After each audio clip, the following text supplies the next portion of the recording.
The Duchess of York, otherwise known as Fergie, was staying at Balmoral Castle in 1992 when pictures emerged in the tabloid press showing her sunbathing topless while John Bryan, an American financial manager, kissed her feet.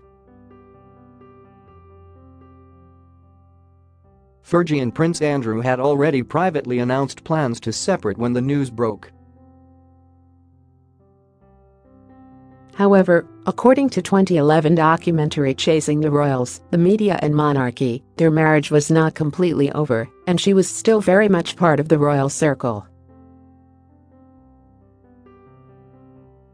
Meghan Markle letter, the unlikely royal who spoke out in support royal fury, how Prince Edward was forced to honor Princess Diana.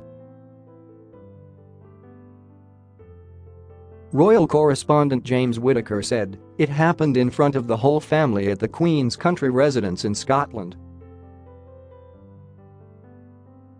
She was late into breakfast, and everybody had got a copy of the Daily Mirror. As she walked into the room, they all stuffed it under their Times and Telegraphs and that sort of thing.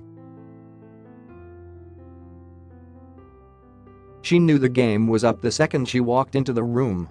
According to a TV news segment at the time, the Duchess used one of the many side entrances to the royal estate and drove at speed to the airport at Aberdeen that same morning.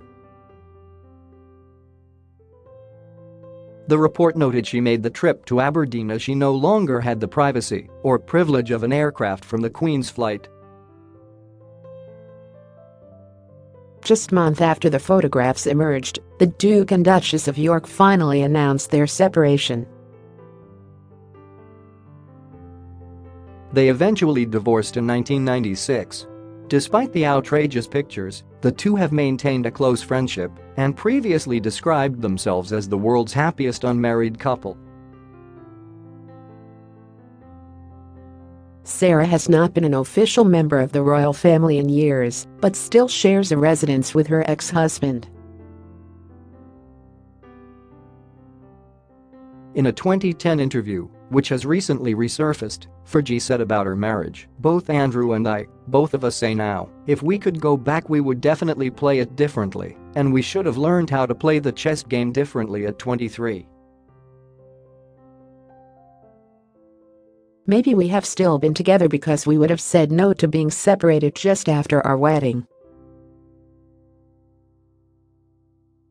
I think the love I had for him then is the love I still have for him now."